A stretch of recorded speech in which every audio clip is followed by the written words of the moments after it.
tendency to introduce thinking. Let me say something.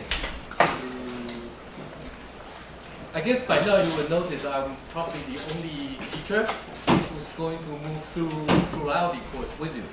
Right? For all the other teaching faculty will be either coming into the session when they are teaching or part of it. Right?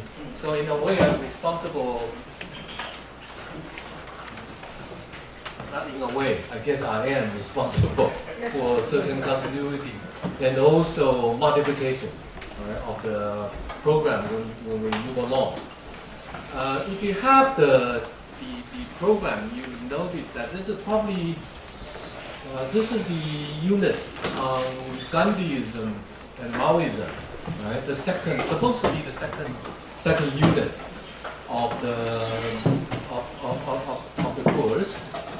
And of course, things will be out of our control, right? For instance, the first unit is supposed to be on national culture, is starting with Lu Xun and Tagore. But then, because Professor Mao Xiaoming won't be able to make it, so I was standing in, replacing it, right? So the first unit has to continue. And so for the past 2 days, it become like basically Tagore and Gandhi. Of course, it makes sense, but then somehow interrupted the structure we're trying to set up. And you probably notice Lu Xun and Tagore, there's certain kind of similarities. None of them are political figure in the sense that they never become state leaders and so on. Right? Whereas Mao and Gandhi had tremendous impact. The reason why we put them together partly because they were the ones who moved the movement from elite to the peasantry and able to touch the ground and transform the entire movement. Right? That's partly of it. So this is in that context we saw reference to each other may be able to bring out something. And also, of course, both of their mode of thought have long-lasting impact, certain legacies, on the ground, even until today. And even probably you live through those society, you don't even take notice of that. Right? So this is precisely the reason why these two figures are important to be placed there. And after these two units, we're probably because you will.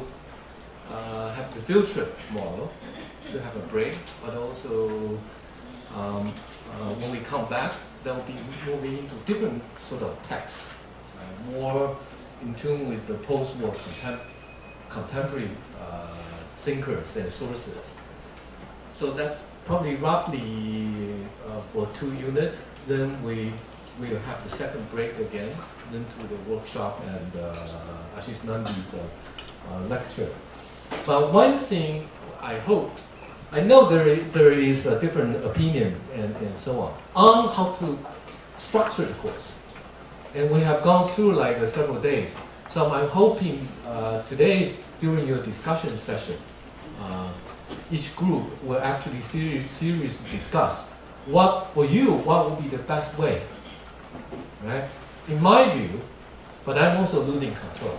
In my view, the student group discussion is one of the most important parts, should have more time. And should be more open-ended, in the sense that all of you read things into a different direction, right? But please keep one thing in mind. All of you coming from different background, right? And different training. And you have your own ways of approaching the text, yes? And so some people approach the text in theoretical conceptual terms. Some approach it historically and so on and so forth, right? So there's bound to be differences. And so what would be the best way? Very difficult. What I mean, I'm also losing control in the sense that for whatever reason, I'm sort of structured the course. But once walking into the classroom, I think each teacher has their own mode of teaching, right? They have to decide right? But we can negotiate precisely because we now have the same structure. What would be the best? Do you think would be best for you? Ideally, it seems to me, would be for the group discussion. You don't have to follow the question if you assign very, very specific question. You can discuss it, right? But somehow when we come back, each group still have to give us a count. What do you think will be the important? What are the issue raised, right? But for the past several days, you can see there's some very, very good and rich discussion and very good question. No time for even answering them properly, right? So how do we technically divide the time? Right? So I'm hoping like the lecture part wouldn't, take over than half of the 5 hours, right? And your group discussion will be, at least have 1 hour. Then come back with the report. Then we have an open discussion, and so on.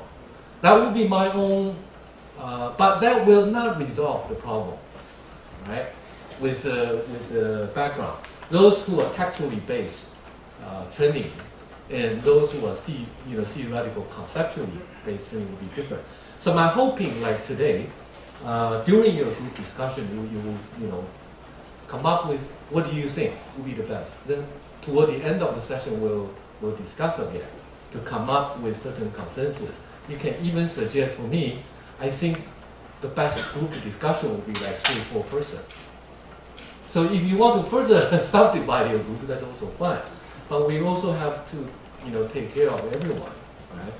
But I know if we don't have the group discussion, those who have the personality to speak in public will have more say, right? And all these considerations are up there, right? So please do take up some time for this part. Hopefully by the end of today, we can move on. But it doesn't mean we'll be set forever. We can always come back to revise it. Right? Without further getting into these details, let me just introduce Xinxin very, very briefly. One thing important one need to keep in mind is this: we are still operating in local Taiwan, right? And you would know that Mao was was of course prohibited to be read and taught, right? And until the end of martial law, the end of 1980, by then Mao was gone, right? And so in Taiwan there was no intellectual tradition as such to be able to teach Mao and the history and the material.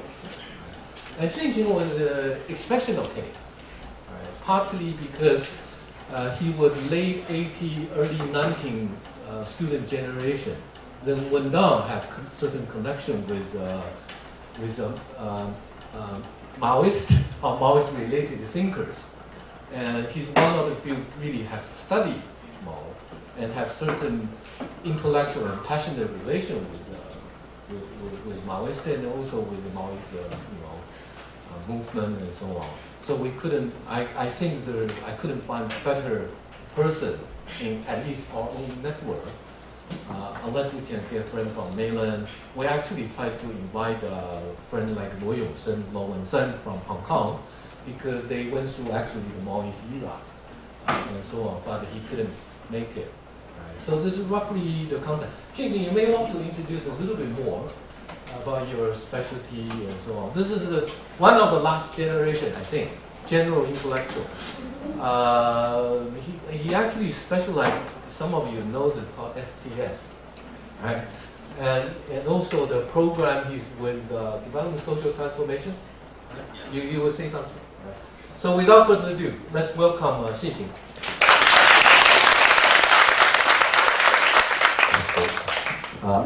Thank you very much. I'm very happy to be able to talk about Chairman Mao here. For one thing, I think I am one of the very, very few card-carrying Maoists in Taiwan. Very few people like to label themselves that way, but I don't mind. But talking about being a Maoist is very different from talking about being a Buddhist. Okay, that's very different different things. Buddhism is a faith. Buddhism includes metaphysics. If I'm a Buddhist, then I sort of know what will happen after I die. But Chairman Mao never told anybody what will happen after you die. Right? Okay, so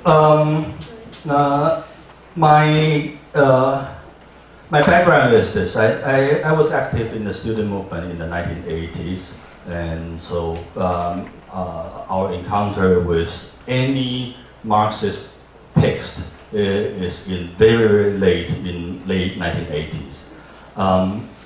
After that, I went to the U.S. for graduate school, and I hang out with a group of Chinese, ex-Taiwanese activists, scholars in the U.S. And in the early 1990s, it was the beginning of a sort of movement to come out and speak what China today really is. Okay. How many students are from mainland China? Can I? Okay. Okay. How many of you believe China is a socialist country?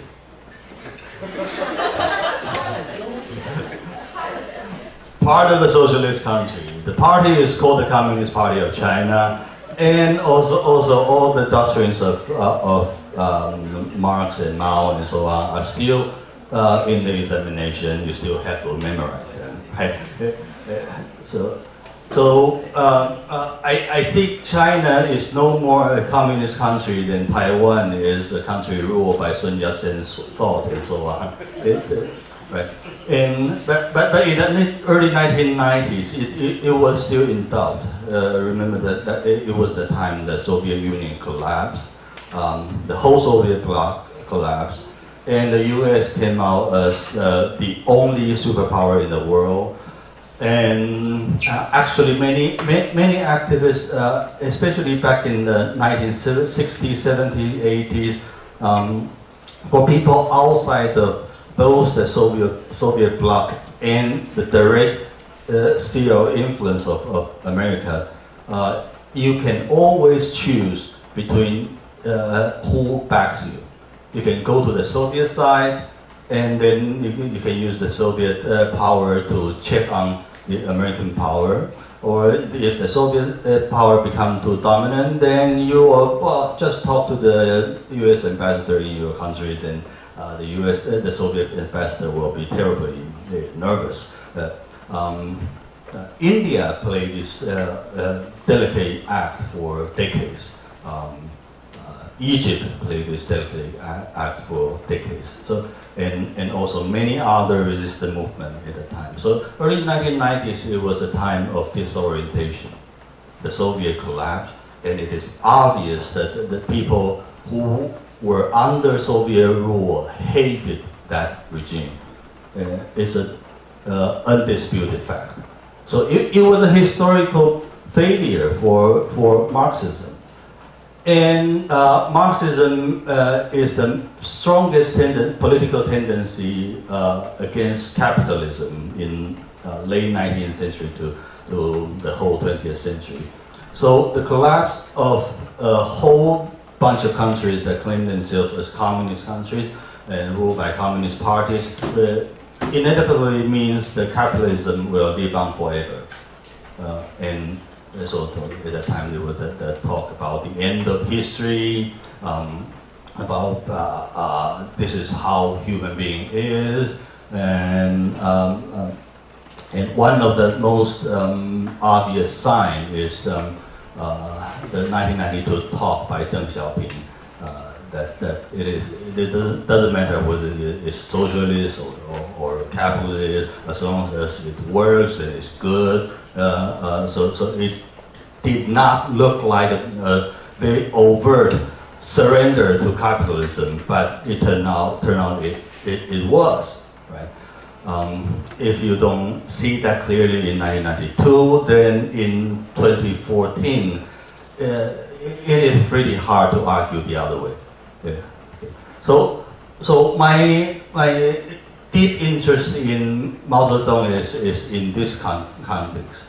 Is within this context.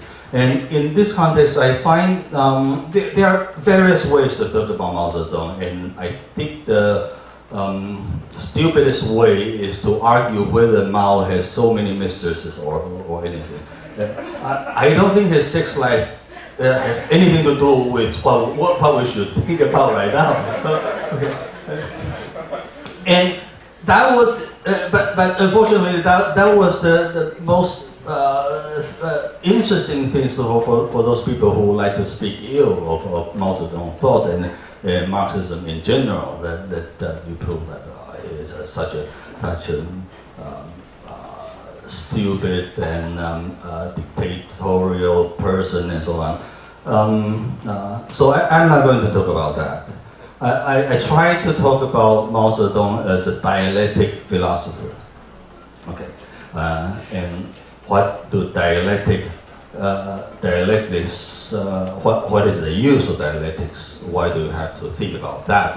That is because a fundamental democratic project that the masses will make history. History is not made by heroes, by exceptional elite persons. History is made by common people like you and me. Of course, you and me, people on the street don't necessarily see you and me as common, but you know the idea. It's a long-standing ideal ever since Enlightenment, ever since the modern liberal thought began, but we never realized. Okay, it is still an ongoing project. And Mao Zedong thought is part of this project, how to think about the method. So there are many images of Mao, and I think Mao is the second most handsome guy on T-shirt. I don't think I ever saw a T-shirt of Gandhi, right? As much as you do have a picture with Gandhi. As much as people like Gandhi, but it's just doesn't feel right to print him on T-shirt.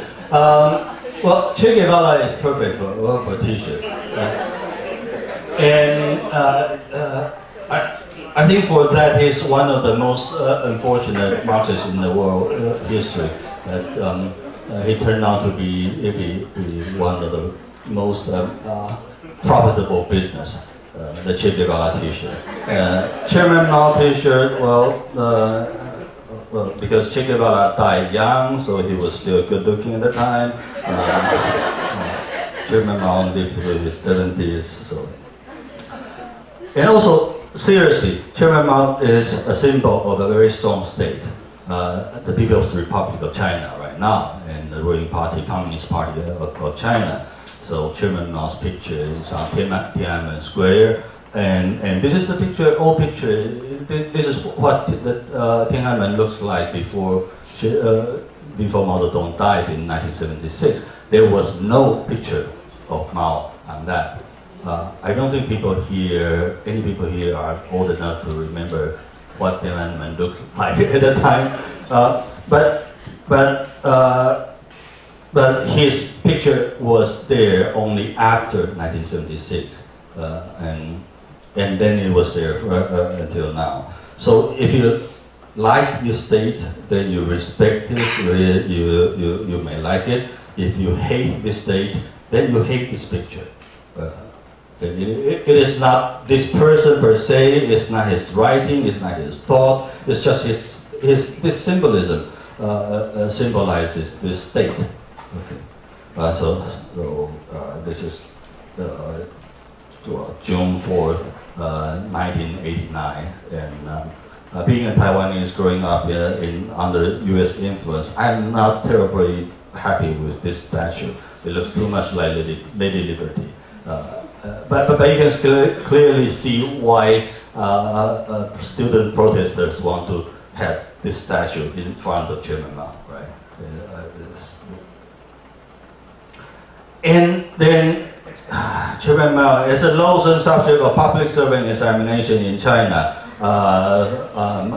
马哲毛盖中特 Marxist philosophy, introduction to Mao Zedong thought, and socialism with Chinese character. This is the subject that you have to take if you want to go into state-owned enterprises, become a casual member, or you want to go into public service. Then you have to go to cram school. Then there are teachers who have special means to make you memorize all those things that can happen in the examination. And of course you will hate that, right? This is a tradition of Chinese public service examination. Whatever is in the public service examination will be hated by anybody who studied it. And in Taiwan, it used to be Sun Yat-sen's thought and the teachings of Chiang Kai-shek. So I hated Sun Yat-sen for quite a long time.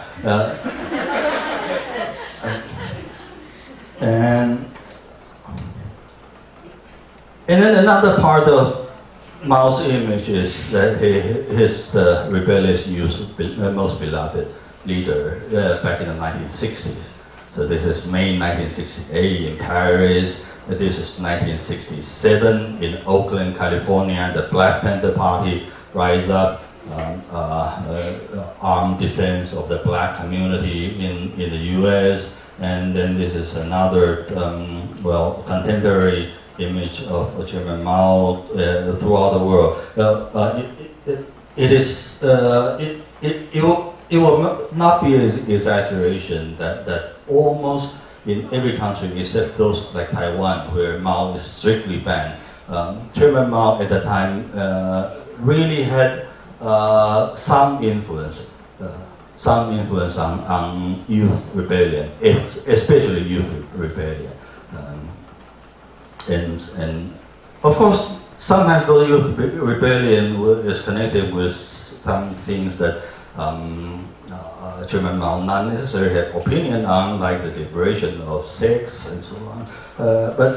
But this is 1960s, and he, as far as we know, he is the only leader of a major nation that encouraged people to rebel against the government, which he is the leader.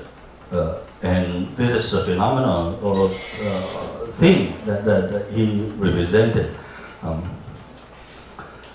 And Chairman Mao is the idol of a personality cult. And many people, even those who later turn to respect Chairman Mao in China, who have lived through Cultural Revolution, really think that the personality cult is something that is worse about Chairman Mao's image. All those rituals of loyalty to Chairman Mao's statue and so on, and this is often talked about, and this is often be shown to be say how Chinese Revolution is actually a dictatorship. It's not democratic. It's not by the people, and so on. And then Chairman Mao is a master of soundbites.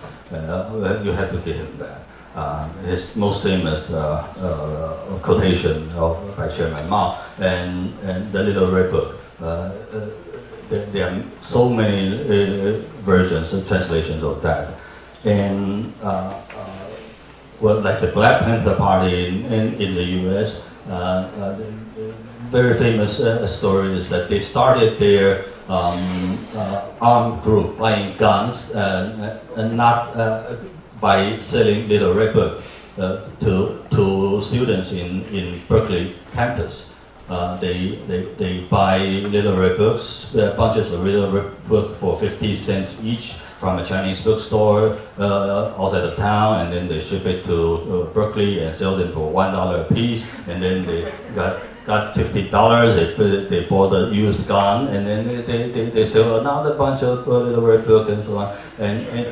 So you can see that Little Red Book was really the craze of rebellious youth at the time.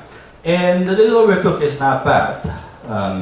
If you are not forced to memorize them, then you can find that many of the sound bites Chairman Mao says is really, they really make sense. Like Mao Zedong says, war can only be abolished through war. This is so different from Gandhi, right? And in order to get rid of the gun, it is necessary to take up the gun. This is a very eloquent expression of the classic, you can say, dialectic position, dialectic politics, dialectic philosophy ever since Karl Marx. But Mao Zedong was a very highly achieved writer, and he wrote in a very simple style, which is easy to understand, which uses the most common metaphors almost every Chinese can understand. And so the Chinese version is even better than the English version. And I really think that makes a difference between the degree of Chinese poetry in mainland China and Taiwan. I just cannot read modern poetry from Taiwan, but modern poetry in mainland China, well, there are a lot of bad things too, but they are good poetry, and even advertisement. I always find advertisement in mainland China. There are always some very smart, flashy, and very to the point sound bites in the advertisement industry in China. And you don't see that in Taiwan. In Taiwan, the creativity have to be expressed in other ways. But mastering the Chinese language is one of the things that the Little Red Book symbolizes. But the problem with the Little Red Book is this: most people have read Mao only of the Little Red Book. Most people have read Marx only in very brief version, only in sound bites, only in some quotations. Like this one.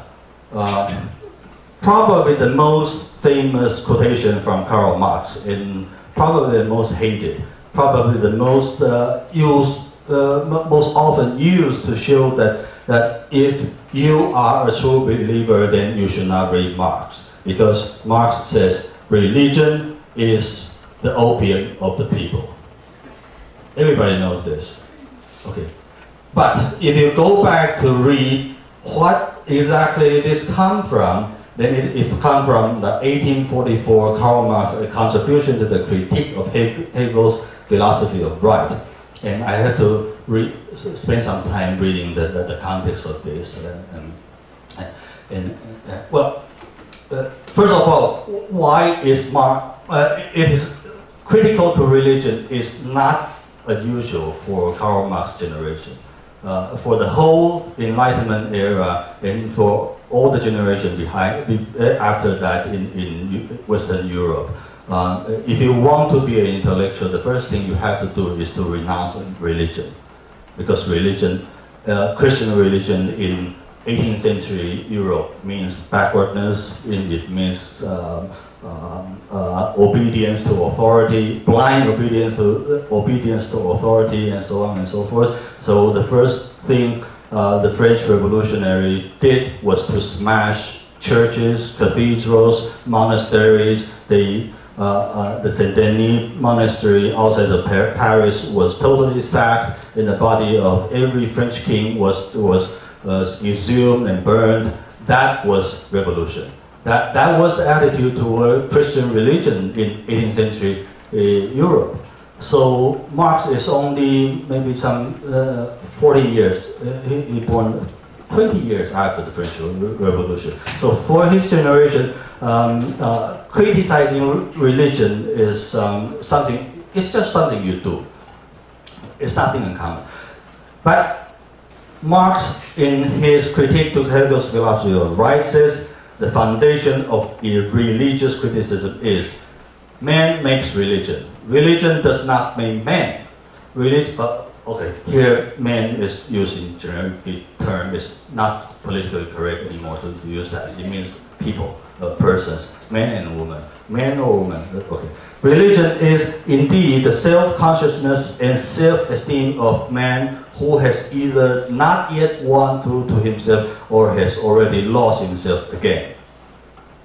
Okay, so here you can see that he really diverged from that kind of blind hatred of religion. And then he goes on to say, it is a fantastic realization of the human essence, since the human essence has not acquired any true reality. Whatever human essence means.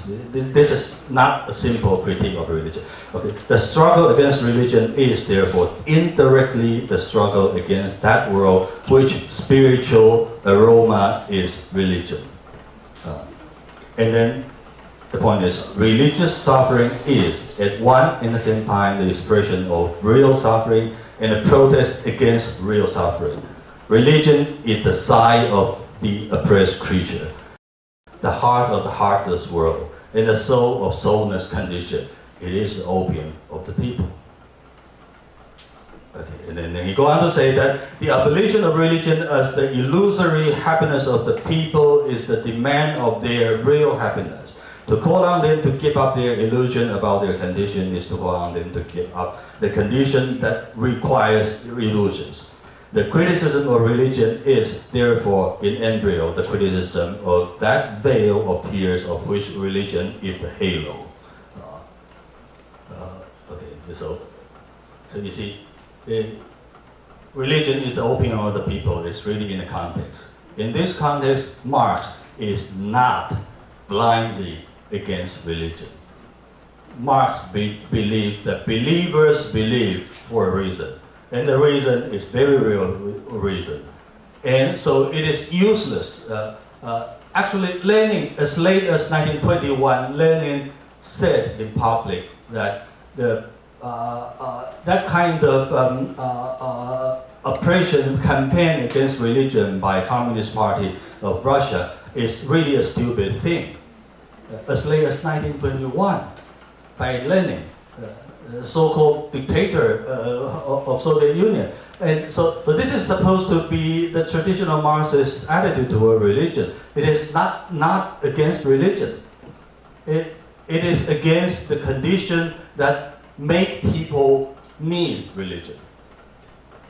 So if you follow this, well, this is a very, very early stage of Marx's writing, so it is very, really winding, and the logic come back and forth and so on. But if you just look beyond this proverb, then you can see religion is the opium of the people. It's really a terrible oversimplification of his idea. Well, you see, in many countries in Asia, maybe the Philippines is the most of these people that clergy who believe in Christian clergy who believe in liberation theology, who may be Catholic priests at the same time and a Marxist activist at the same time. And I actually met a Catholic priest in the Philippines once, and we were talking about he supports the armed rebellion of the New People's Army in the Philippines, but at the same time he's a Catholic priest. So of course I asked him about this opium of the people thing, and he says that, well, you see, I'm a Christian, and the Christian church has done so many horrible things in the past 2,000 years. Oppression of so-called heathens, oppression of so-called heterodox, and burning so-called witches on stakes. And these were all done in the name of the Christian church, in the Christian faith. And if I accept all those things and then I remain a Christian, why? It is much easier for me to accept what the Marxist has done wrong for the past 70 years and then remain a Marxist. Okay. So you have this kind of people who really thinks that Marxist thought and religion is not incompatible. It's just working on different levels. Okay. So my goal is to try to invite you to read Marx in context, Mao in context, outside of the Little Red Book. Although the Little Red Book is good, I think if you go to Beijing or any major tourist attraction in China, you can easily buy a piece of Little Red Book is as common as you see that kind of watch. You have Chairman Mao waving on the watch. Yeah. Yeah, it's a caricature of Chairman Mao, but I think Mao Zedong is deeper than that. Okay. So if we read Mao as a philosophy, okay, philosophy, well, Gramsci says everyone is a philosopher, but seriously, in modern academia, philosophy is a academic department. And they do certain things, and they don't do other things. And what they do is they do highly abstracted intellectual work that can transcend its particular context and be useful in vastly different contexts. Okay. So this is what philosophers do. Supposedly everybody should be doing that if you are a good intellectual, but the philosophy department is specialized in that. And the philosophy department typically has several subjects: ontology, epidemiology, epistemology. Sorry, because I'm involved with mass poisoning lawsuit at the same time. So epidemiology is my other concern. But that is about disease and poison and chemicals. But it's not in philosophy department. It's in medical department. But ethics, aesthetics, social theory, jurisprudence, and so on and so forth, and all those things in more abstract form, they will usually be dumped into the philosophy department. And traditional Marxist view is that the division of academic discipline is dubious, because all those things is supposed to be connected into one whole coherent part. If it's not coherent, then trying to make it coherent is very worthwhile thing to do. So you cannot be, say, a liberal in your political tendency, but at the same time in epistemology you are, say, a relativist.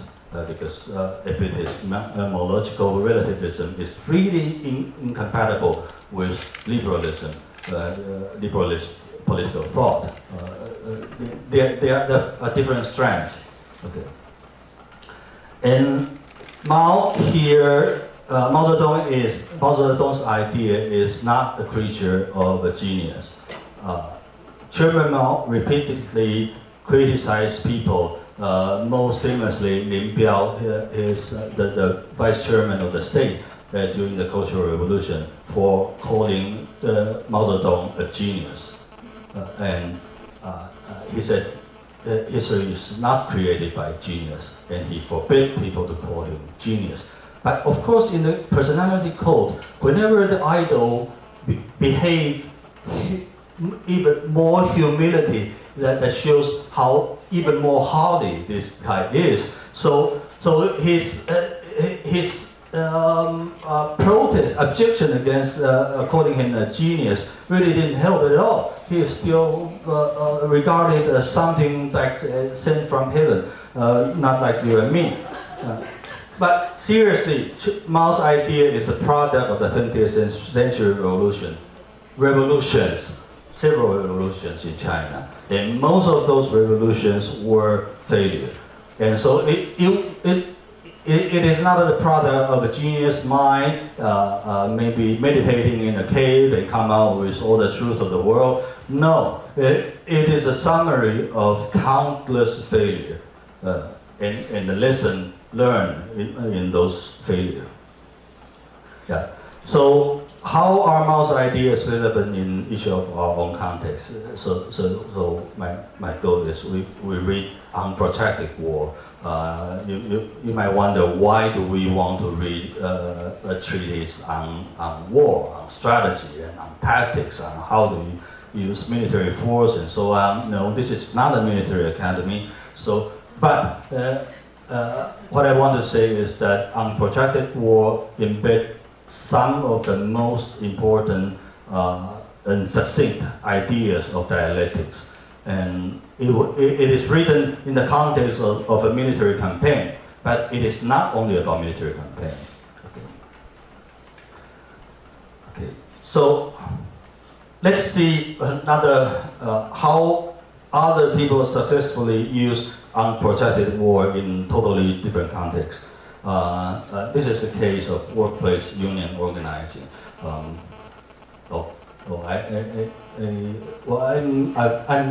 involved in labor movement in the U.S. when I was there in the 1990s. So it was at the time when the trade union movement in the U.S. is in a very, very bad shape, and so there are a lot of talks of how to revitalize the trade union movement and so on. So organizing and how to do organizing, how to organize and organize are one of the most important issues at the time. And so this is the PowerPoint that one of my good friends and organizer used to in the staff training of organizers in one of the unions. He calls it the fish tank. And the idea of the fish tank is that concerning organizing the process of organizing. Okay. You want to organize a union, and in most of our countries, we may have a system of labor law, and the labor law allow workers to organize democratic union, allow the union to bargain collectively with the employer, and then allow the union certain right to strike in other industrial actions, and so on. And these are, well, any country who can claim to be a modern civilized country have this sort of legal things, but it is not necessarily guaranteed. Actually, it is most of the time useless in workplace, because in a capitalist workplace is a place where democracy does not apply. Democracy applies only after you get off work. Okay.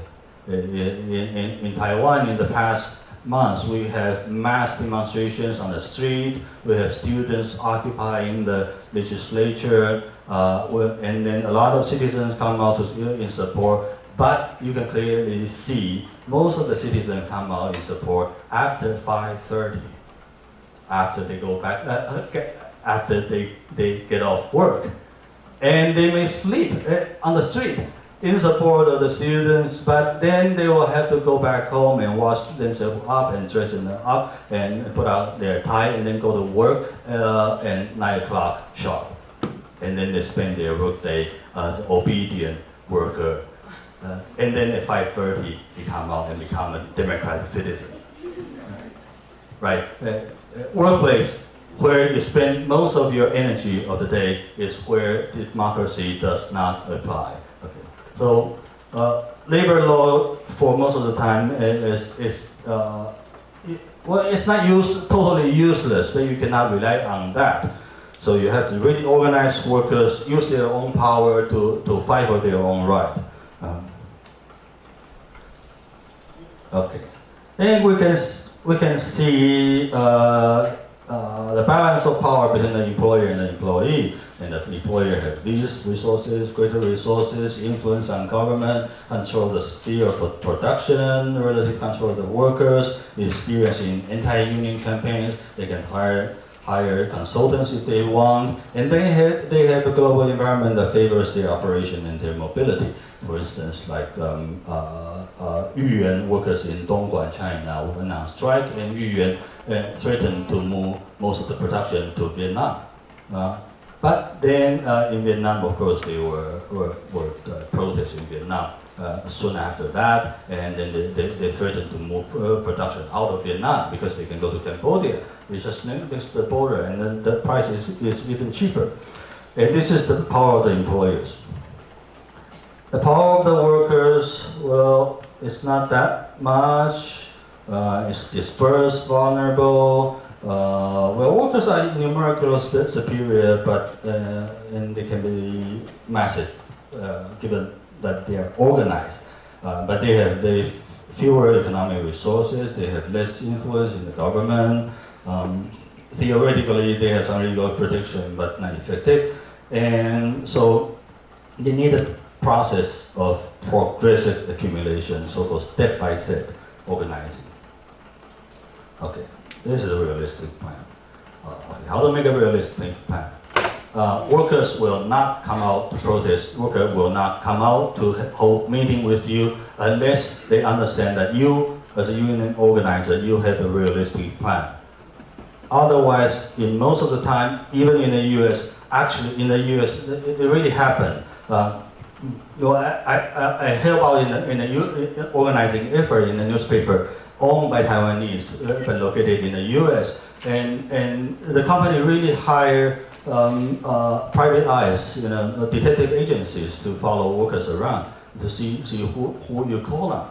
And if you go to your co-workers' home after work, then the next day you will be interviewed by your manager. What do you guys talk about last time?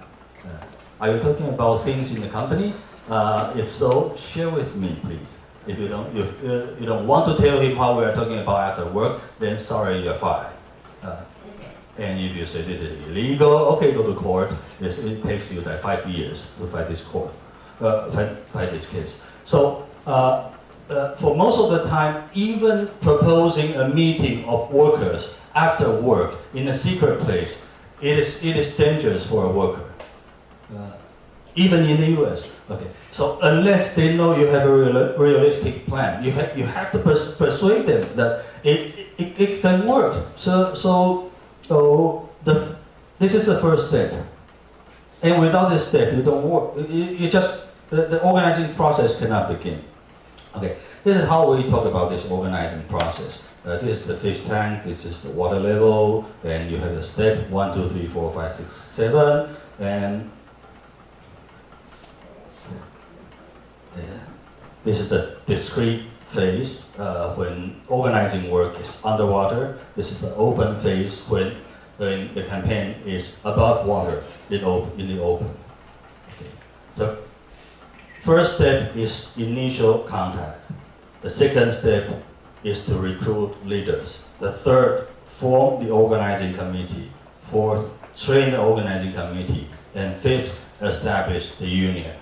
And then only after that, after you have a substantial, real solidarity among your members, can a union surface and then do what you really need to do.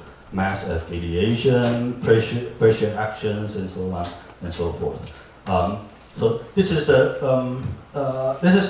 a mistake I saw countless times in my experience in labor movement in Taiwan, that when a worker feels injustice in the workplace, and he knows there is a labor law, he reads the labor law, he believes he has the right to organize a union. So the first thing he do, he has three fellow workers go to the local labor bureau and register a union. Then the three of them got fired. And then they have to spend next 3, 4, 5 years fighting a legal battle against the employer. Eventually you might win, but it is no way to organize a union. Okay, so initial contact objective is this. When trust analyze the person, identify the objective, obtain information, and then most importantly, maintain secrecy. Because it is dangerous. If not physically dangerous, it is financially dangerous for people who are contacted by you. And there are certain procedures you have to follow, and you have to give a clear message what you as an organizer is trying to do, what you expect them to do. Then the second phase, recruit leaders. You learn more about the person, build a relationship of trust with the worker, identify a leader or a group of leaders, get commitment to join the struggle. And there are certain procedures, how to establish confidence, and also again identify fears and work to overcome them, and obtain commitment to join the struggle. This is a step-by-step persuasion. And then you assign a specific task and set a date for the next meeting. And so we come to the fourth stage. That's the train the organizing committee. You will need an organizing committee inside the workplace. And so you plan, carry out the campaign, you have a list of people, you have maps of the workplace, whose station is where. Preferably you have the addresses of your contacts, and preferably you can call on their home after work. You don't talk to them at work, otherwise you will expose yourself. You are still in a secret stage, right? You get the information, you recruit new leaders, and okay. The training need to have all these things: the plan, the anti-union campaign, what the enemy will do to you, and let's expect that, how to win over, how to sign up new members, how to maintain secrecy. Yeah, very important thing. Okay. Usually the organization structure is like this. We have a leader who may be in a common place in a section, then he or she has several contacts, and you cannot have more than 8 people in a group, otherwise you just cannot maintain good quality discussion and so on. Okay, this is how they use what we talk about what Chairman Mao talked about in the protracted war to organize a union. In a very hostile environment, for a group of vulnerable people, but numerically superior people. And so we are not talking about organizing a guerrilla. We are not talking about armed struggle. We are talking about organizing a perfectly legal union. But this is the same situation as in the war. Okay. So all those things that he developed in the context of the war can be used by a union organizer in a totally different environment, because they are very similar conditions. And you can see most of the most often words that most often come out is the plan. The plan. What plan do you have? Do you have a realistic plan? Do you know what you are going to do next? If you don't, sorry, don't talk to me again. Otherwise, my boss see me talking to you, I will get fired. Okay. So that's a big challenge. How do you organize?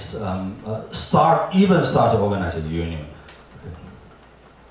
Okay. Let's come back to Chairman Mao and the historical context of protracted war. Okay. This article was written and published in 1938, 10 months after the Lugochao incidents.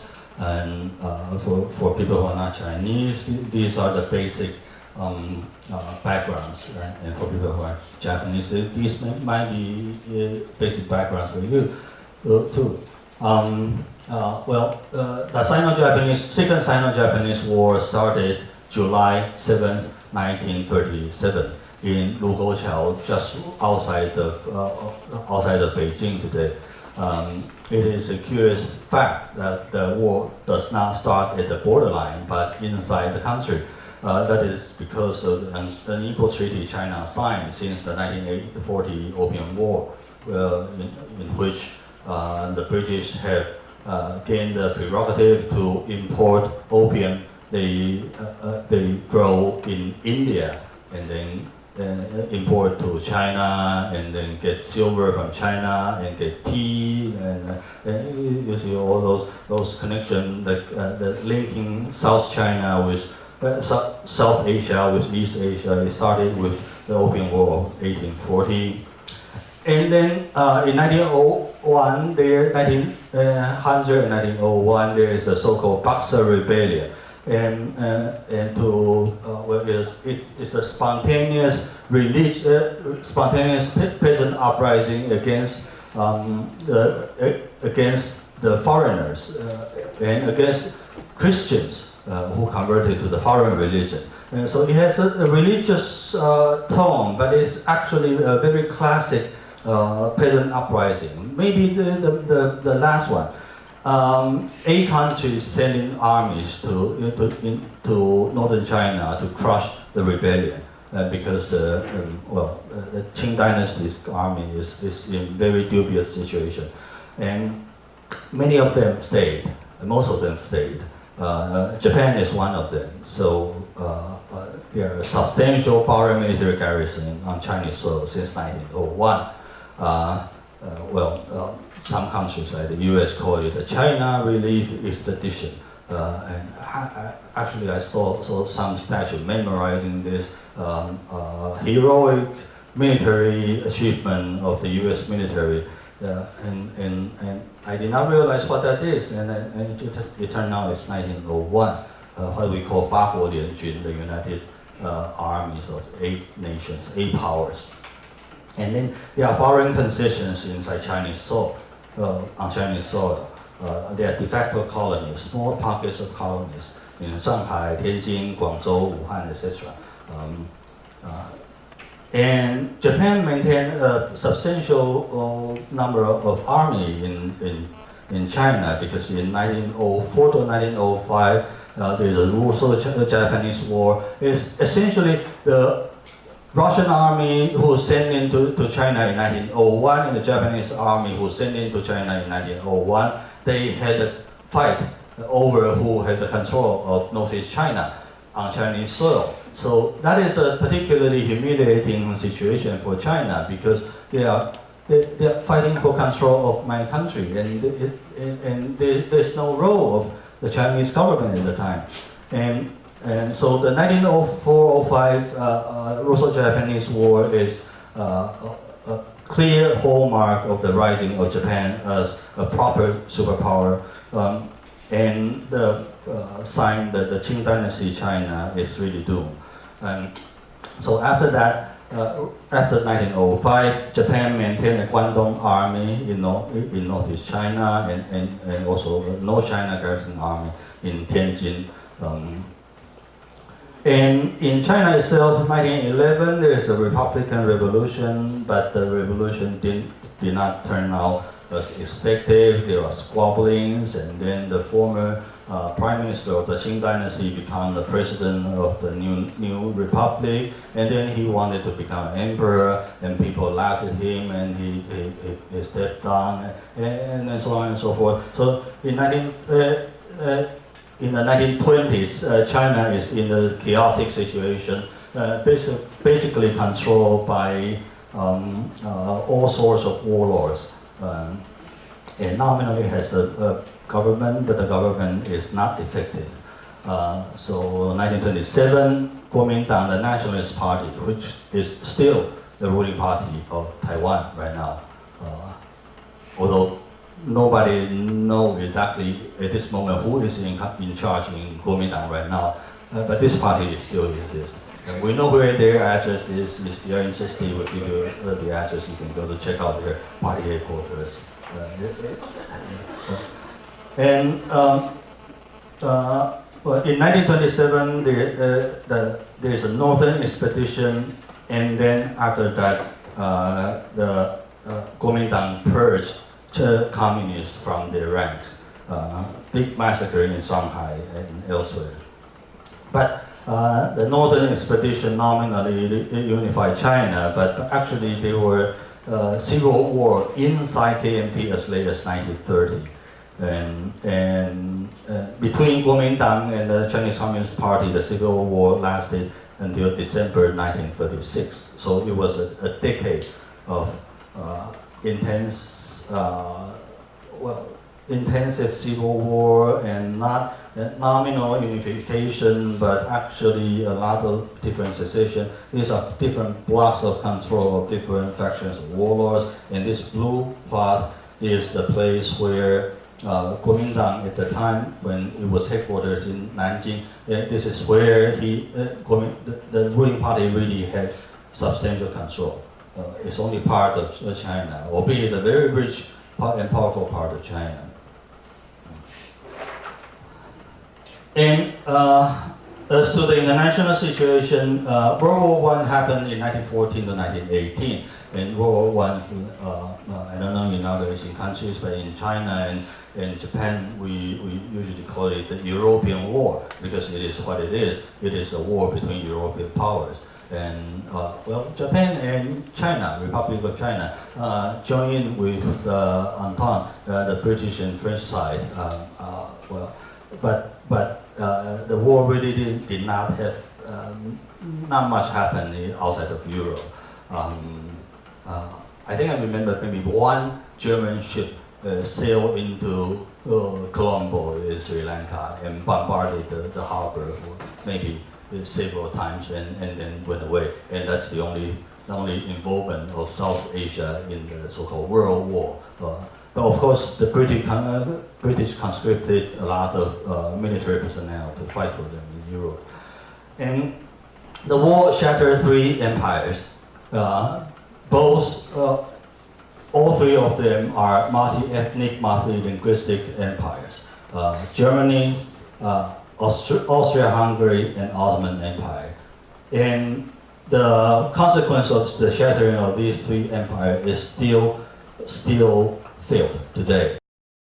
This is 2014, so 100 years after that.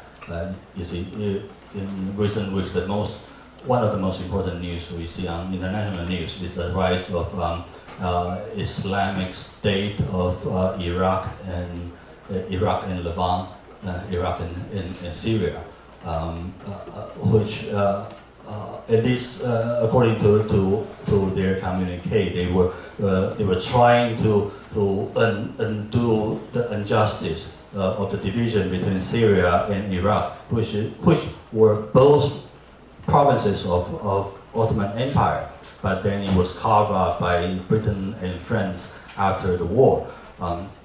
So the new drawn boundaries is still dubious even today, 100 years later.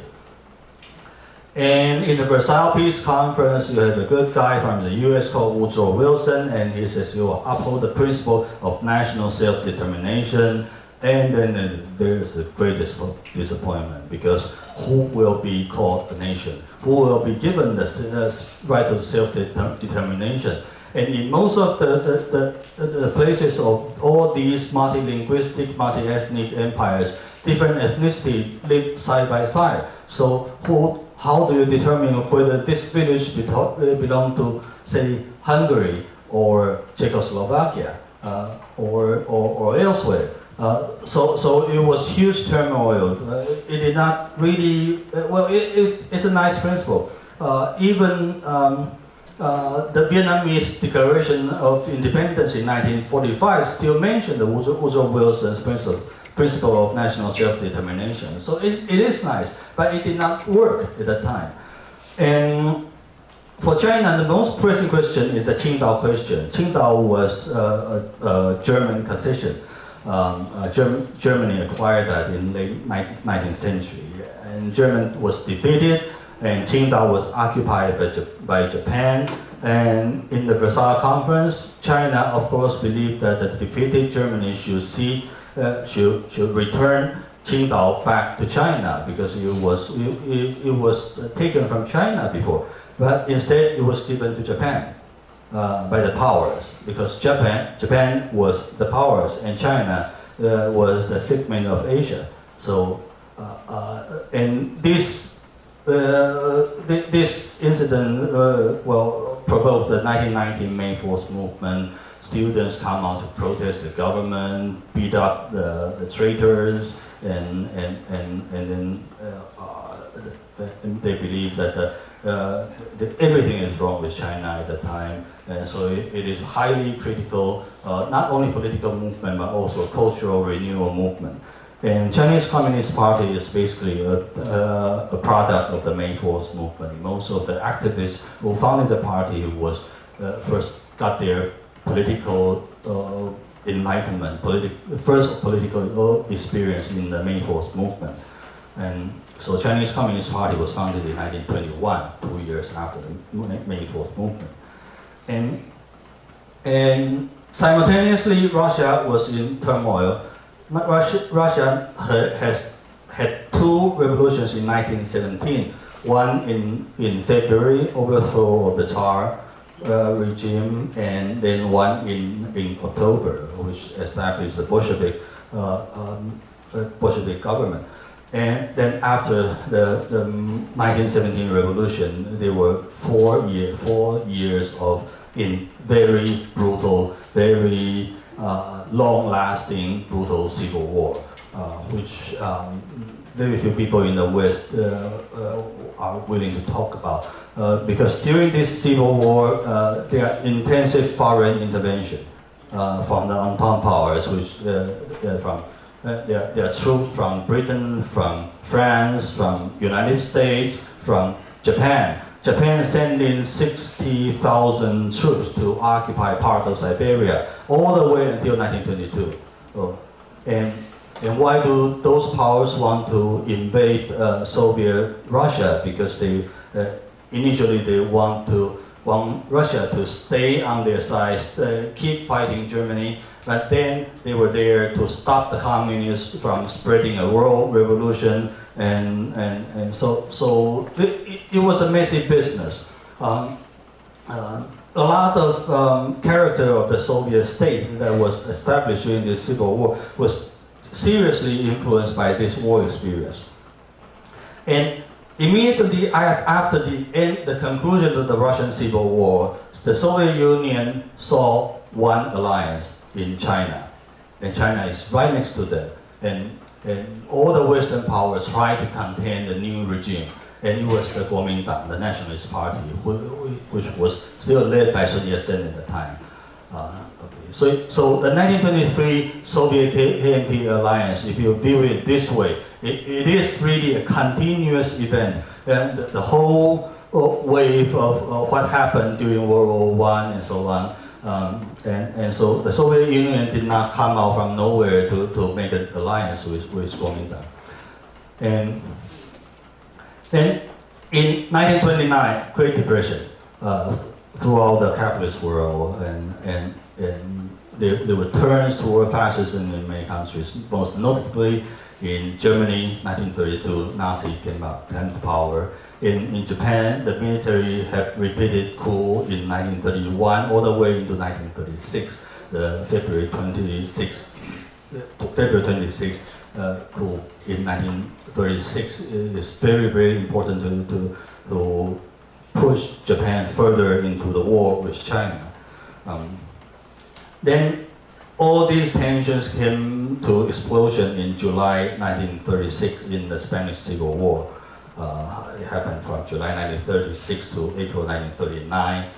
And during the Civil War, there are two sides. The Republicans, nominally led by liberals, but actually the Communist Party of Spain gained more and more influence inside the camp. And the only country that support the Republicans are the Soviet Union and Mexico. But Mexico is, of course, not in the great position to give much help to the Spanish Republic.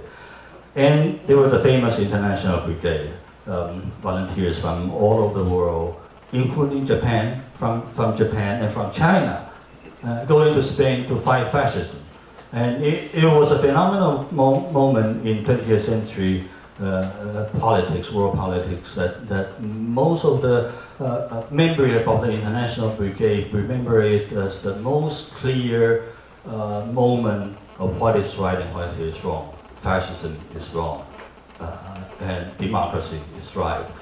International Brigade, although it was initiated by the Communist Party, but it represents democracy. And after 1950, of course, this idea became lost, because after 1950, the U.S. camp called itself the Democratic Camp, right? So the word democracy is delinked with communist politics. And the nationalists had the full support of Nazi Germany and fascist Italy. And the famous bombing of Guernica was really the training ground of the German Air Force.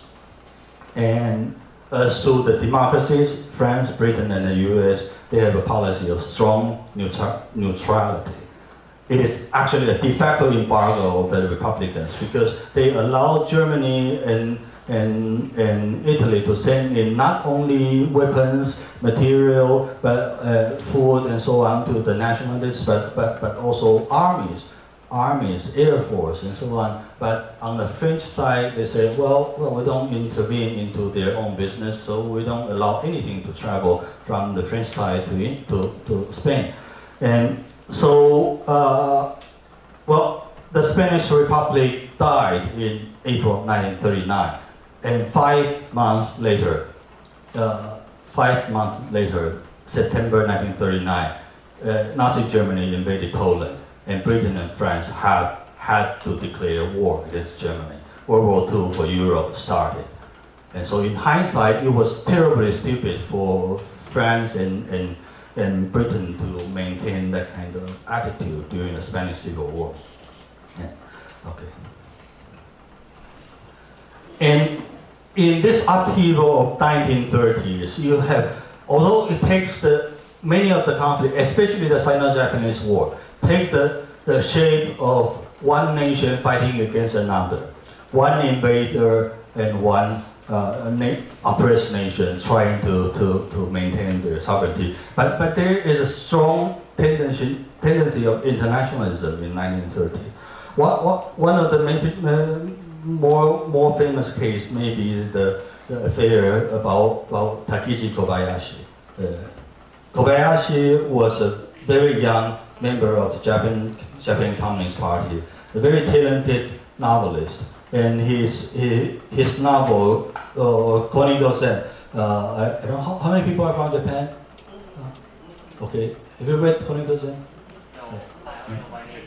No. You know the name, but I heard that it became the bestseller in 2008, right? Well, anyway, I know many people still read Konigo-sen today, right? So Kobayashi, he was a Japanese, but he was a Japanese against militarism, a Japanese against fascism, a Japanese against Japan's invasion of other countries, and he was not allowed by the Japanese government, so he was arrested and tortured to death in 1933. And Lu Xun, who was the leader of the Chinese literary circle, you are going to read about Lu Xun later. Lu Xun led the campaign to raise funds for the family of Kobayashi. So Lu Xun felt that the death of Kobayashi is really as important to the Chinese literary circle or as the death of a famous Chinese writer.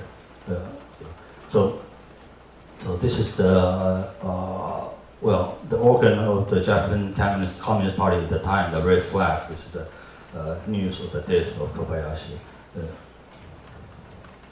Okay, let's come back to Chinese Communist Party. Well, Mao Zedong was not a very firm leader of the party until maybe in 1937, 1938. Although he was one of the founding members, but there are other peoples. And Chinese Communist Party had one of the longest insurgencies in world history, from its founding in 1921 to the establishment of the People's Republic in 1949. And during these almost 38 years of struggle, the party made numerous mistakes. They faced numerous times of near death, and then they revived numerous times of revival. So it's a very unique experience. That's where the ideas in the anti-parasitic war come from.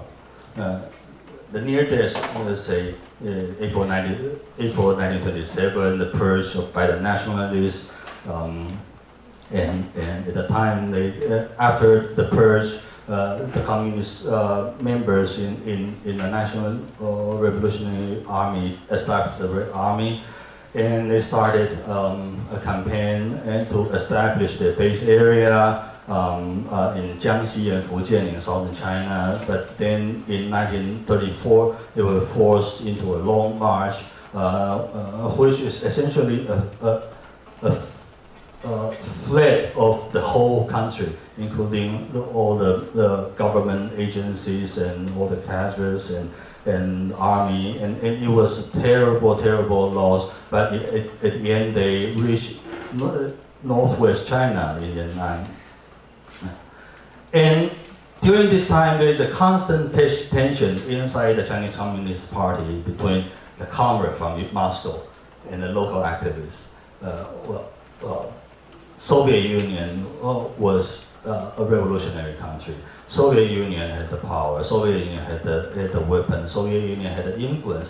And Russia is more advanced than China anyway. So anybody who learned their knowledge about communism in Moscow will immediately be respected by Chinese communists. It is just natural. But the problem is that the comrade from Moscow usually have very bad ideas about what to do. So almost all the time, at least according to his historical writing right now, almost every time when the comrade from Moscow will take the power, then they will face disaster. Disaster will happen to the party. And so anyway, it's a long learning process of how to adopt Marxism as a political thought, as a movement, international movement to the concrete situation of China. And the Civil War ended in December 1936 in Xi'an incidents when Chiang Kai-shek was kidnapped by Zhang Xueliang, and it's a whole melodrama about that. Anyway, KMT and CPP formed an alliance because there is an incoming invasion of Japan. And so the outbreak of total confrontation with Japan happened in July 7, 1937 in Lugocha. And China suffered huge casualties at the first 3 months of the war. And many times the Chinese armies fought valiantly but lost terribly, and then they retreat turned into rout, and then there was the famous Nanjing massacre. The defender of Nanjing, the army, left to defend Nanjing, the capital of Kuomintang. At that time, really wasn't in a position to resist, to provide any resistance to Japanese invasion. So it was a bad year, but within that bad year, there are several bright points. 2 battles were won by the Chinese army. One in Taiyuan, one in Pingxingguan. Although they are not huge victories, but they are victories. So it shows that the China, well, maybe China will not surrender immediately. But then there are a lot of talks. This is the context of the answer protracted war. There are a lot of talk that the fight is between wills of the country, and so we have to have a decisive battle. And in this decisive battle, we'll crush the enemy's will to fight, and then we'll win the victory, which is nice, but which was not happening. China was fighting on. China was not winning yet. But we have to say, give credit to both Kuomintang and Chinese Communist Party is that despite all those failures, they persevere on. And a portion of the Kuomintang went to the Japanese side, and in 1938 started a puppet government in Nanjing. So there are 3 centers of politics in China at that time: CCP in Yan'an, and KMT in Chongqing, and then puppet government in Nanjing. And we can see a lot of politicians moving between these 3 camps, including the prime minister of the Nanjing puppet government, Zhou Bohai, was a founding member of the Chinese Communist Party. So you see, during this time, the politics in China, it is really easy to turn to the enemy's side. Well, the Nanjing government, the slogan of the Nanjing government is not that China have to surrender to Japan. Their slogan is to have peace in East Asia. Peace, right? It's a very nice slogan, right? Right? Why do we have to fight each other? We are brothers and sisters. Why don't we live in peace? Even though peace means that you have a Japanese boss, but at least it's peace. Right? So that is to say, they don't see them. They did not see themselves as traitors as such. They have their own rationale. Oh, okay, this is the route of the long march of the Chinese Communist Party. It's a long and arduous struggle. It was made into movies, TV dramas, and most of them very good. And if you want to read that, Edgar Snow had a very famous book, Red Star over China, which they publicized this long march to the world. Maybe over-romanticized, but basically accurate. Okay. So here we come to the characteristics of CCP's Revolutionary War. First of all, it's a people's war. It's not a war of a well-organized, well-supplied army against another well-organized, well-supplied army like the Japanese army. It is a war based on the people of China.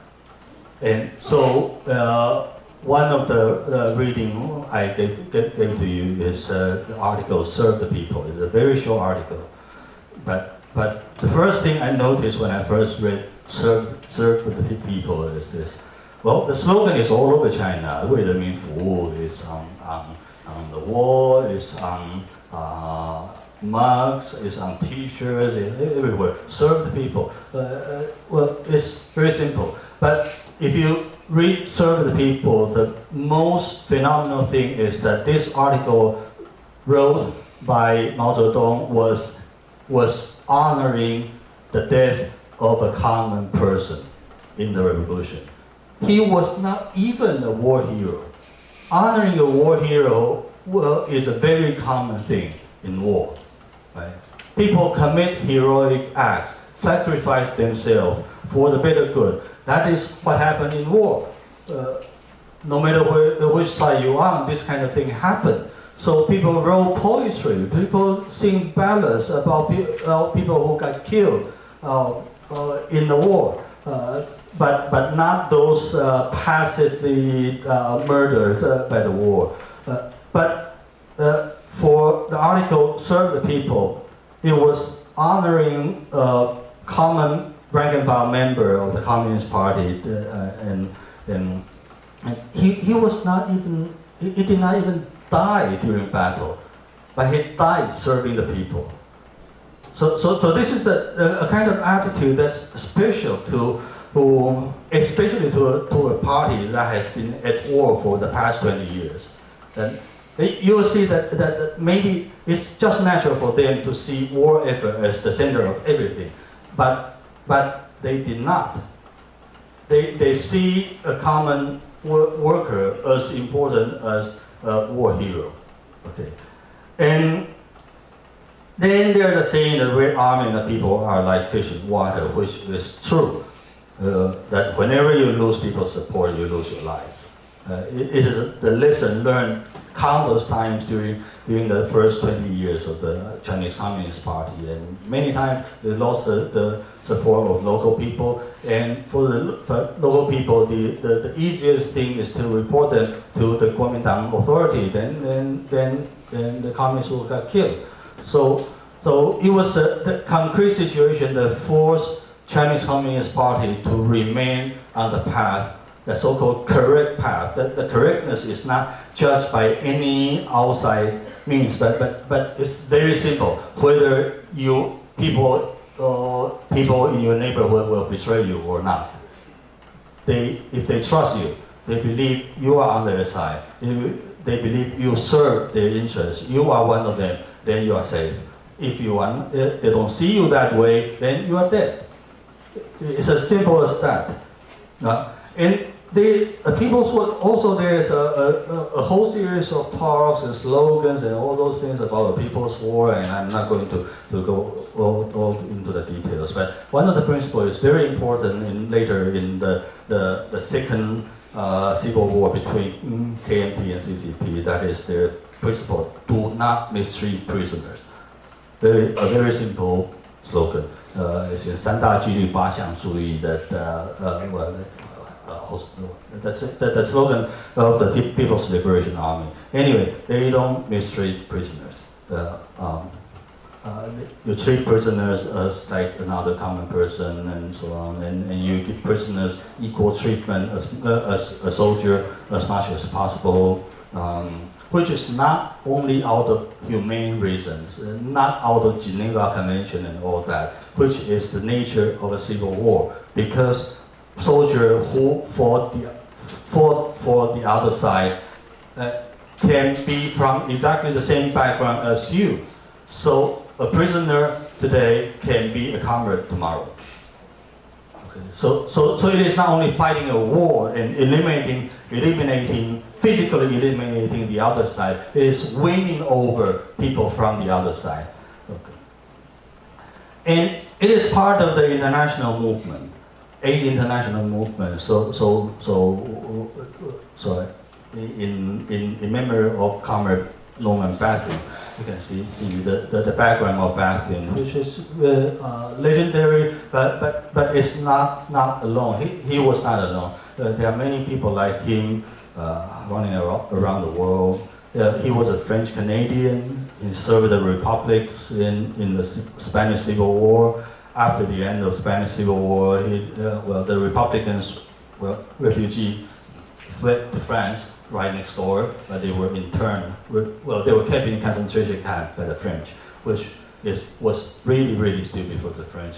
If you knew at the time that five months later they are going to have a war with Germany. Anyway, he was recruited in the concentration camp and transferred to China to serve on the front line. And because he was a member of the Communist Party, and at the time it was the Third International, the Comintern.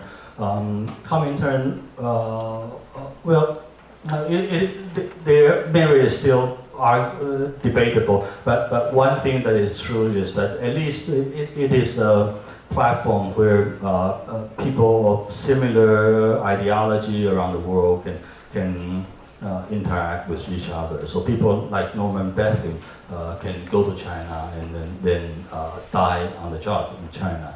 Again, Norman Bathing did not die as a war hero.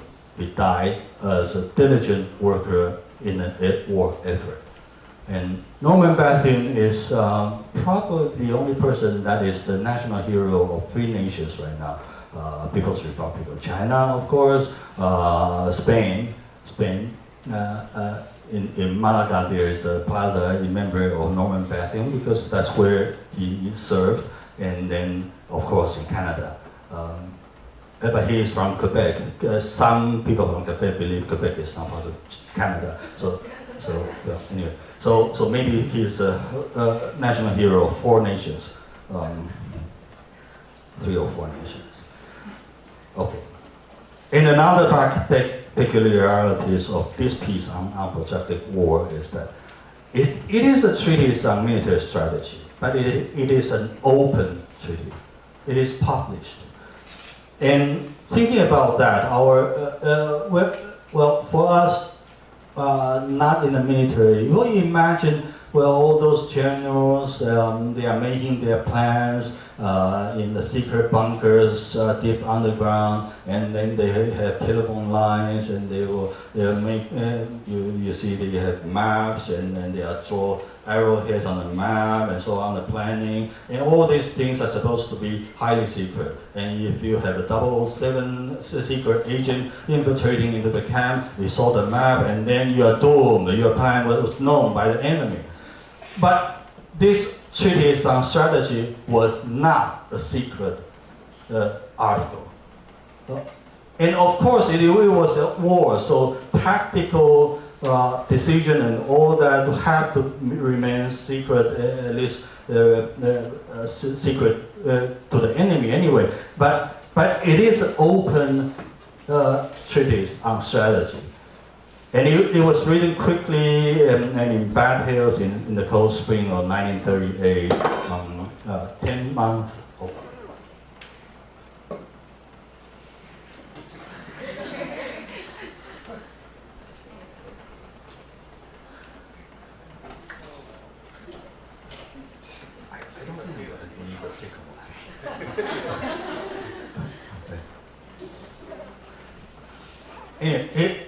It was the 10th month of the war, and in Yan'an they had the seminar on the strategy of the war, and so Mao Zedong wrote this for this seminar. It was presented at the seminar, and then it was edited into books and was published.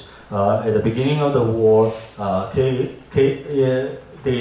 although it was chaos throughout China, but the freedom of press was much larger than before, because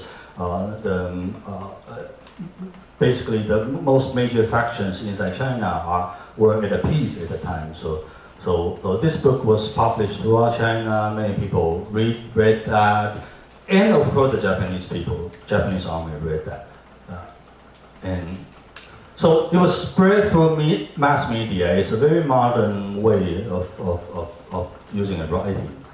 And enemy or rival can simply get a copy, and it's available to anyone who could read and wanted to fight.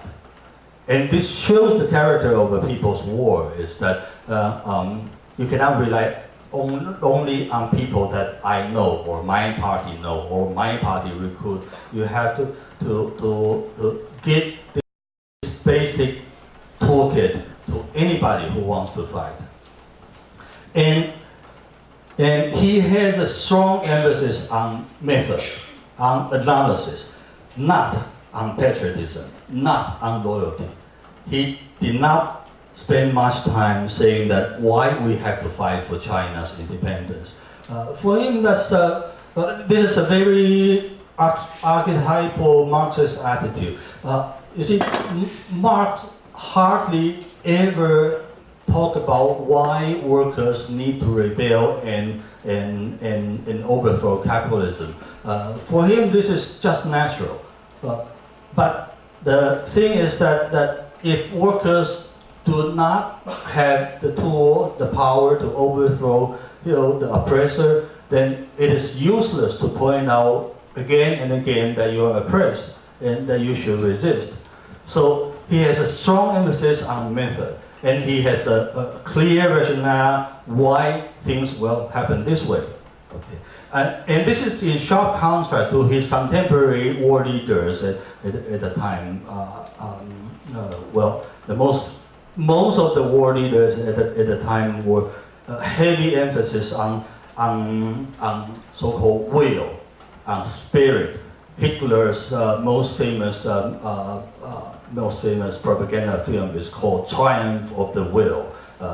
And in Nazi Germany, they have this called Führerprinzip, the principle of leadership, which means that you have to follow this leader, and this leader has to lead the nation with a strong hand, and this leader provides the spirit, and this spirit will somehow make the nation triumph. And the Japanese wartime propaganda follows similar lines. That it's a great East Asian war. It's a spiritual East against the materialist West. The West, the British and Americans, they are rich, but they don't have the moral like Japanese, and they don't have the spiritual power. And although Japan is clearly inferior in industrial capacity, but the spirit will eventually prevail. It did not. Okay. And KMT, the leader of KMT at the time, Chiang Kai-shek, was received his military education in Japan. So no matter, well, he eventually led China into triumph, but his public discourse on war is similar. He still emphasizes on the will to resist, on the national will, or how to unify the will, as if the will determines everything. And Mao rarely talked about the will. And this is a sharp contrast. And I have to say, I haven't read enough about Gandhi to judge that. But apparently Gandhi is a very different style in his discourse on national resistance and so on.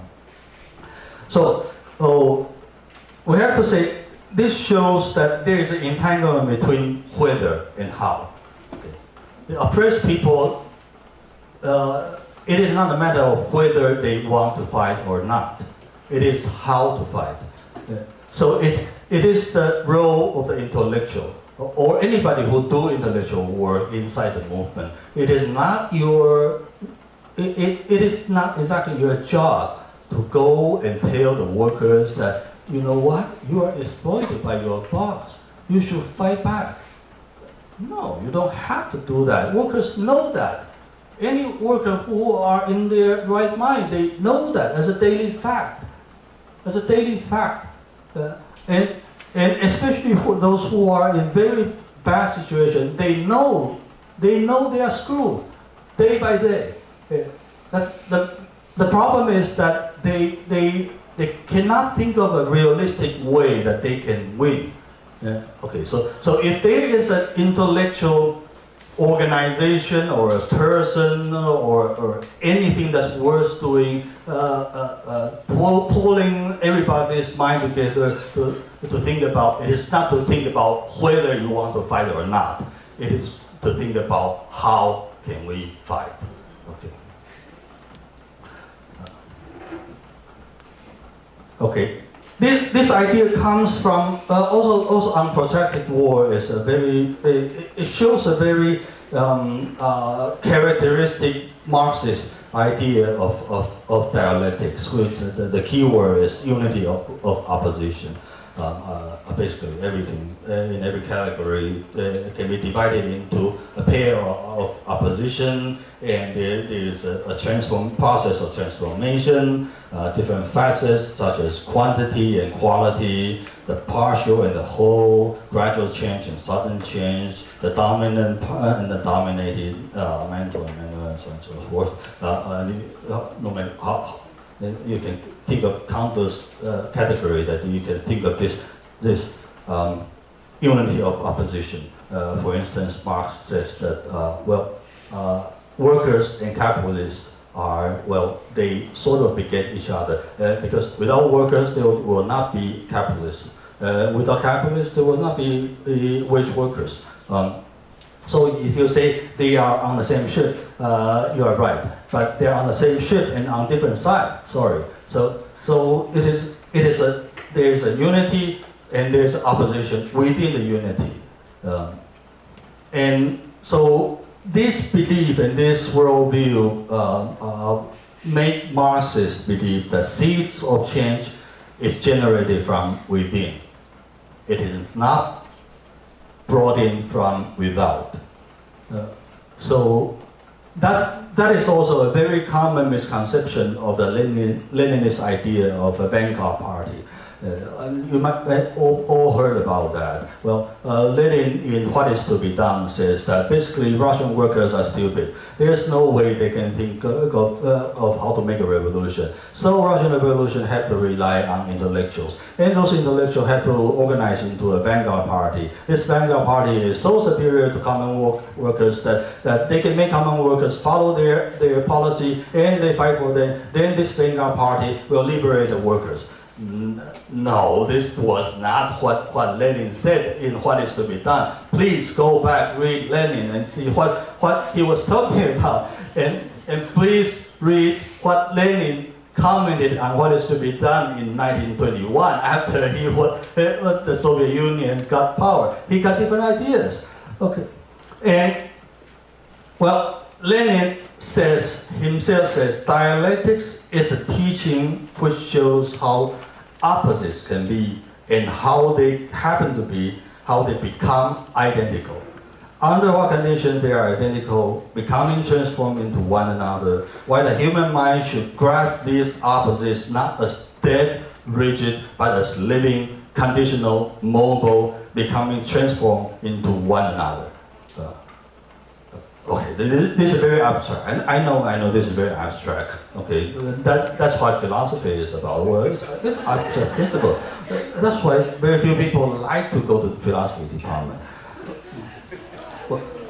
Well, but in traditional thoughts, maybe in many cultures, you have traditional expressions of dialectics and yin and yang. The Tai Chi is a traditional Chinese way of expressing that. So Mao actually referred to these kind of traditional concepts several times, but also criticizing this traditional concept. But this is this. Well, the Tai Chi is composed of two big parts, and they are not divided in half in between. They are drawn in a dynamic way. And greater yin, no matter what you want to describe it. Well, let's say it's in the resistance war against Japanese invasion. So greater yin may be Japanese forces. And greater yang may be Chinese forces. And the interesting thing is that within greater yin there's a lesser yang, and within greater yang there's a lesser yin. So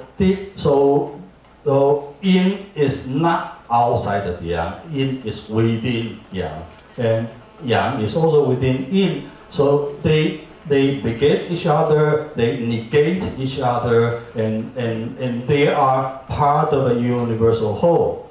Oh, okay. I know this is still abstract, okay. but at least you have the picture. Okay. Yeah. Problem with this picture is this: it's round. It's round. The shape is wrong. But I cannot think of a better way to draw that. I'm not a good drawer. But the problem is that it's round.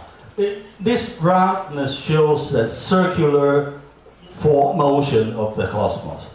Okay, so it shows if we use this to think about politics, then it shows that you believe that politics will move in a circular motion again and again and again.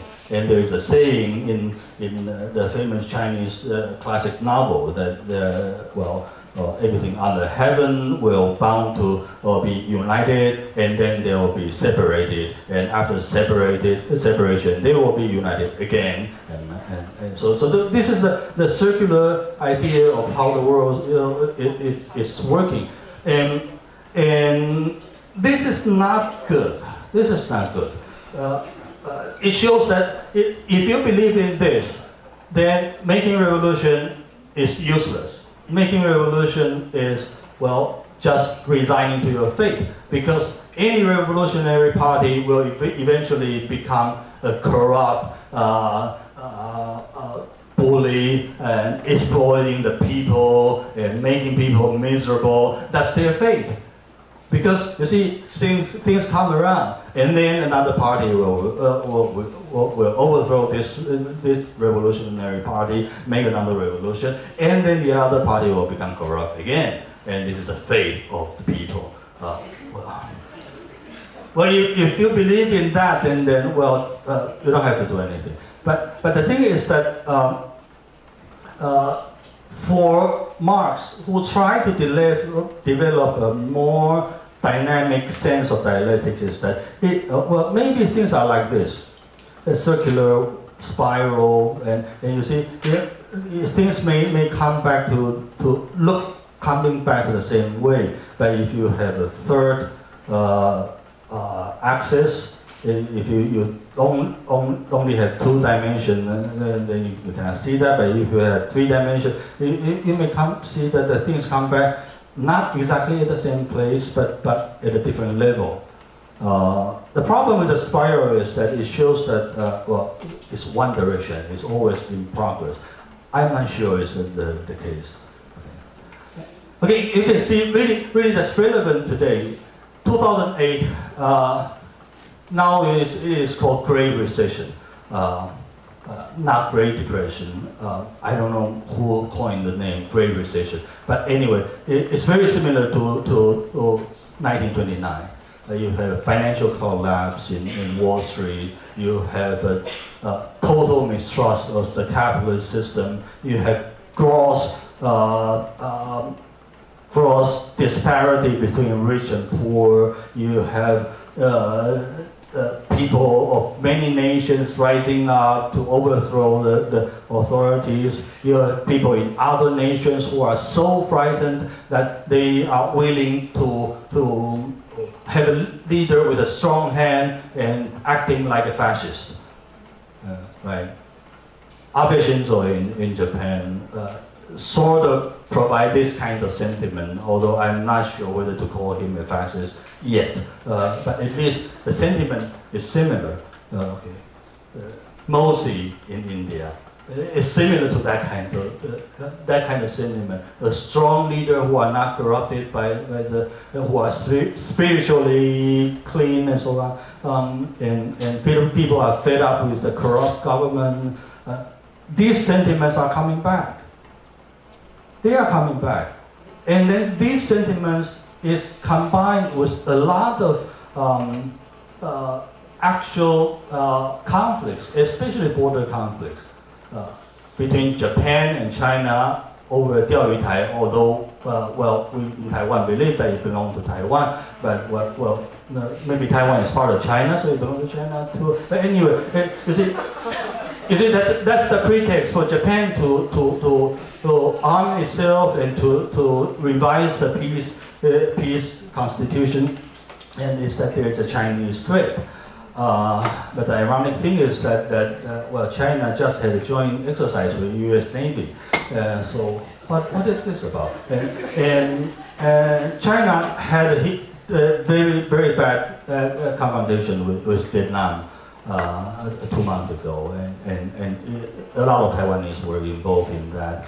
And this kind of confrontation, and then in Ukraine, what's going on with Russia? Russian feel they are besieged, and in Syria and in Iraq.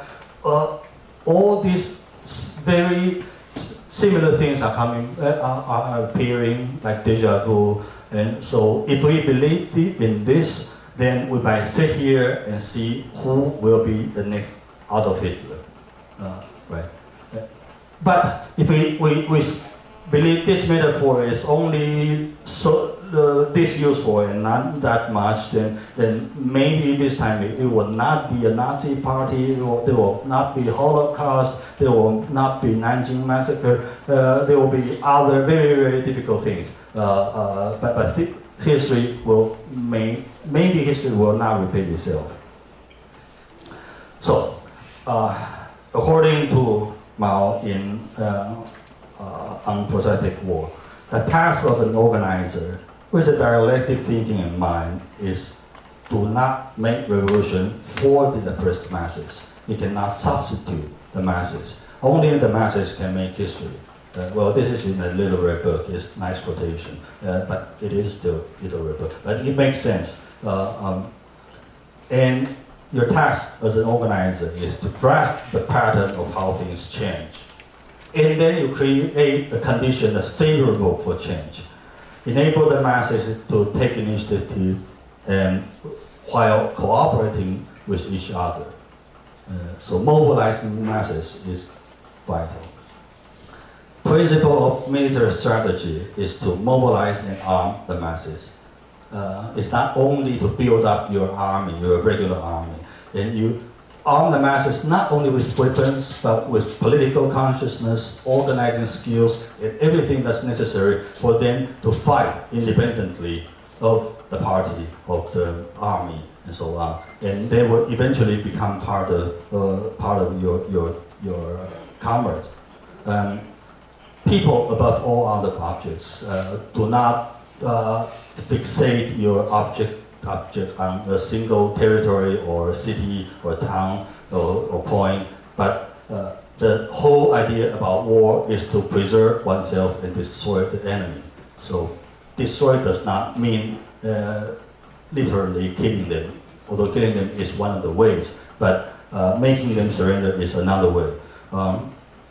And you have to take initiative, be proactive, not reactive, and you have to encourage initiatives from rank and file members. And then this is the most important thing, is use planning and maneuvering to create local favorable condition in an overall unfavorable condition. So you see in protracted war, the overall situation is very unfavorable for China. But in this overall situation, and this comes back to this unity of opposition, the local and the whole, the partial and the whole is within the same unity. So although the overall situation is bad, but you can create a situation artificially, and within the situation we are favorable. It's favorable to us. And then be prepared for stages of development. Things will not go on as this way. There will be a movement from gradual change to sudden change, from quantitative change to qualitative change. Okay, this is what happened after 1945. The second KMT-CCP civil war, this is how we end up with KMT in Taiwan. In early 1947, when a peace talk between KMT and CCP really broke down in earnest, well, KMT had 3 million troops, CCP had 1, okay, 3 to 1. It is impossible to win at this stage. Okay, so at this stage, the CCP had their base areas throughout northern China and very few in southern China. But then in mid-1928, it reached a point that KMT got 2.5 million and CCP got 1.5 million. And this change is not largely caused by death or casualty, but by changing size. Many prisoners, a lot of People's Liberation soldiers in People's Liberation Army captured by KMT will be mistreated, and they will never become fighting members for the KMT army. But those who were captured, KMT soldiers captured by CCP, it's very often for them to fight for CCP maybe two days later. And that shows how civil war is. It's about winning over people. And so this is a situation, and in this situation, in late mid-1948, the blue line that the KMT armies are already confined in several pockets, and the CCP army, People's Liberation Army, basically the freedom to move around. And then this is the most crucial point. It's late 1948 to early 1949. At the same time, there are 3 huge battles. In the Liaoshen campaign in the northeast, KMT lost 470,000. In the Pingjing campaign, KMT lost 220,000. And in the largest Huaihai campaign, KMT lost 550,000. And which is basically it. After that, the KMT does not have effective fighting power in the mainland anymore. And again, this is not casualties. Many of those are well, actually they were surrounded, they were in bad situation, the logistics is broke down, they don't have food to eat, and of course they fight day by day, and then they have enough of that, and then they surrender, and the next, well, 1 week later they become fighters for the People's Liberation Army. And so this is the tipping the point. And then the rest of the war is just mopping up. And then basically the whole of the KMT army moved to Taiwan. And then with Taiwan still hold several islands on the coast. So, okay. Back to this organizing, workplace organizing thing. There are several stages of discrete phases. In discrete phases, you find a leader, form an organizing committee, train an organizing committee, and then you actually establish the union. You have the organizing committee to find out, sign up members of the union. Then only at this moment you have enough members. You go to the local labor bureau and then you organize your union. You register your union. Your union come up in the open. And you have to expect, whenever your union come up to the open, one of your leaders will be fired immediately. That's almost the rule throughout the world. I haven't known any case that a new genuine union organize itself without a leader get fired. Even in Taiwan, well, the most recent struggle now is with the French supermarket Carrefour. You might see the Carrefour. The union leader was fired once 3 years ago. And there was, of course, there was a legal battle. Then he was reinstated, and he was fired again last week. And well, 3 of their union members got fired because they are negotiating a collective bargaining contract, and the company want to get rid of the union before signing the contract, so they fired them. And their charge is that they steal. And what they steal? One banana, one guava. Well, they were caught eating banana on the shop floor, and that's company property, and so they were sent to the police bureau, and of course that's legal harassment. They will never get sentenced, but that's what companies do when they face a union. But if this is in an open face, you have to face this kind of challenge. And you have to have other unions supporting you. You have to have lawyers. You have to have members who will support you. Then maybe you can have a good collective bargaining contract. But that is not liberation. That's only successfully defending your working condition. And this is organizing a union, not fighting a war. Okay. Forming a union.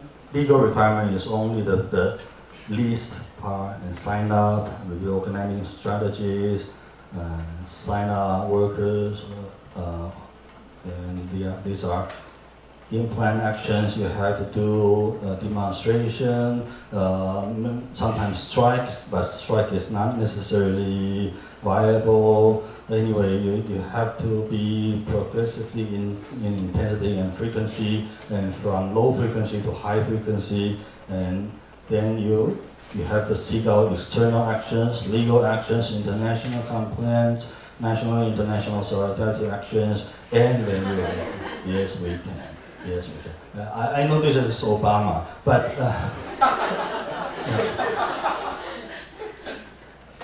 but this is also Chairman Mao.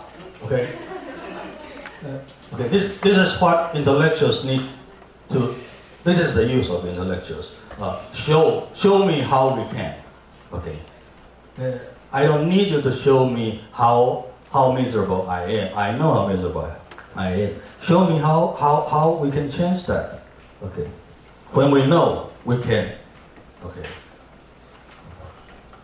So that's about it. That's my conclusion. So I talk a little bit about historical background, the war, the party history, and so on.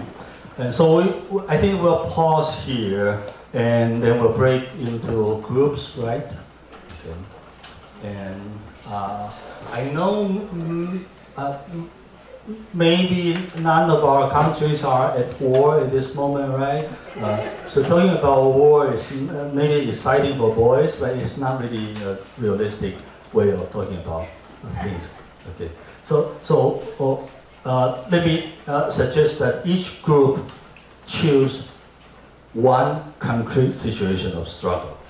It can be organizing a union in a workplace. It can be fighting against polluting factories. It can be a struggle against confiscation of farmers' land. You see, these kinds of struggles happen throughout the world, in every country. It happens all the time. And many of you might know more or less about these kind of struggles. Find a situation, find out how these things Mao talked about in protracted war, or can be useful for thinking about that concrete struggle. So, okay, that's my suggestion. Of course, you can decide to talk about other things if you're interested in formulating other ways, other viewpoints. Okay, so.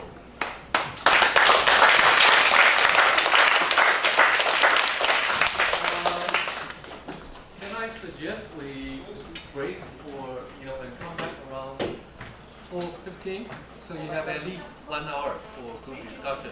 Plus 4:15, right?